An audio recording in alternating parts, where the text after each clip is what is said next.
Hey Star Trek fans, welcome back to the channel and another Star Trek news roundup.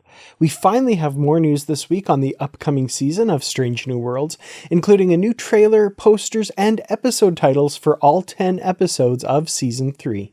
I promised the Federation news service a first-hand account of the battle. You'll get it. With the third season of Strange New Worlds set to premiere at the Tribeca Film Festival this month and a wide release to the public on July 17th on Paramount+, we now have the final trailer to enjoy. There is a lot to glean from the trailer, which I will of course link to in the video description.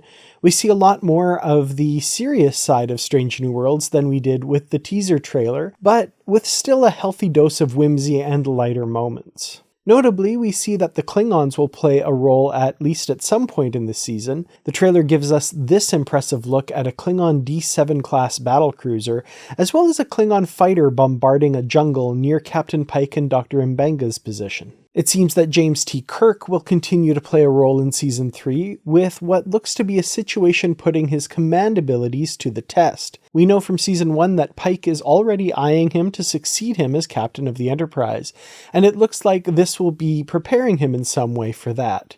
Speaking of Kirk, his current ship is the Farragut, which I believe we see a couple of times in the trailer. At one point, she appears to be firing on a planet in tandem with the Enterprise, which it looks like we might be seeing from the surface perspective in this shot. However, it also looks like the Farragut will not be faring so well at some point during the season, judging by the condition of the ship in this shot. Again, this is under the assumption that this is the Farragut. I suppose it could be another ship of the same class, but I think the smart money is on this being Lieutenant Kirk's ship. New characters will also be introduced this season, and in this trailer we see Erica Ortegas' younger brother, Beto, who seems to be making a connection with Uhura. We also see him in the thick of it in a couple of other scenes. We also get our first look at Killian O'Sullivan as Dr. Roger Corby, who seems to be on the receiving end of a nasty right hook from Spock. I'm very interested in seeing how he plays into this season. We know from the original series that he will eventually be engaged to marry Christine Chapel, and if you want to know how that all turns out, you'll have to watch the TOS Season 1 episode, What Are Little Girls Made Of? Finally, the stinger at the end of the trailer features a lighter moment of Spock apparently teaching another Vulcan, played by comedic actor Patton Oswalt, how to high-five, including down low and too slow. I love Oswalt, and it's fun to see him in live action on Star Trek. We previously got his voice as Dr. Jurati's cat avatar in Season 2 of Star Trek Picard. In addition to the trailer, we also got a series of 5 new posters, each featuring 2 characters from the series. The first, titled Adventure, features Pike and Number 1. Comedy shows us Scotty and Pelia, the engineers of the series. Mystery features La'an and Dr. Mbenga. The next poster shows us Chapel and Spock with a romance theme. And finally, Space shows us Uhura and Ortegas with mysterious lifeforms surrounding them. Based on the trailer and what we've seen of Season 3 so far, I'm very excited to dive back into weekly adventures with these characters. And of course, we here at Kertrats Productions and the podcast Positively Trek will be bringing you reviews and analysis of each episode as they come out. Speaking of those episodes, we also learned the titles of all 10 that make up Season 3. To start with, on July 17th, we get a double feature of the first 2 episodes of the season.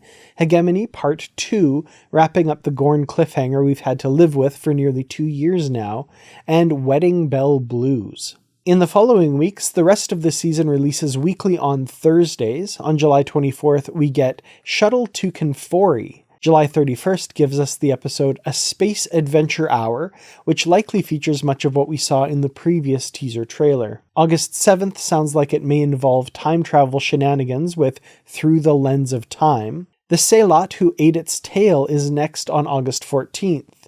For what it's worth, the Sailot is a ferocious Vulcan creature, one of which Spock kept as a pet as a child. August 21st gives us the episode What is Starfleet? On August 28th, the episode 4.5 Vulcans drops. Presumably this is the episode that we saw a clip of quite a while back, which featured Pike, La'an, Uhura, and Chapel transformed into Vulcans for some reason.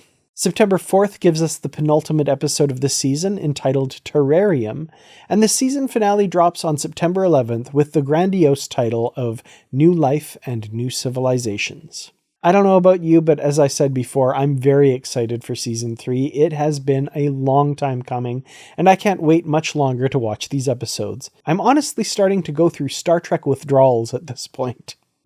Sometimes I think you North Americans read nothing but comic books and those ridiculous science fiction novels.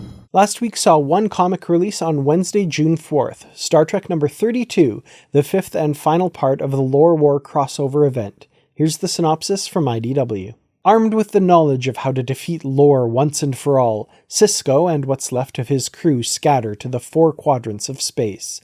Spock, Hugh, Alexander, and Paris each set out alone on a mission to save their remaining friends from Lore's control, but none is more alone than Sisko. He's taking the fight directly to Lore in a final all-or-nothing standoff. Will he and the actions of his crew be enough to restore the universe and everyone to their rightful selves? Or will Lore win again and reset the universe, as he's done so many times before? Star Trek number 32 is written by Collin Kelly and Jackson Lanzing, with art by Davide Tinto. And that's it for this week's Star Trek news. Thank you all so much for watching, and as always, thank you to the Patreon supporters. I truly appreciate all you do for this channel. If you'd like to help us keep bringing you news and reviews here on Kertrats Productions, please sign up at patreon.com/Kertrats at any level. To everyone else, thank you again for watching. That is honestly the best thing that you can do for this channel. I'll see you all again very soon, and until then, as always, live long and prosper.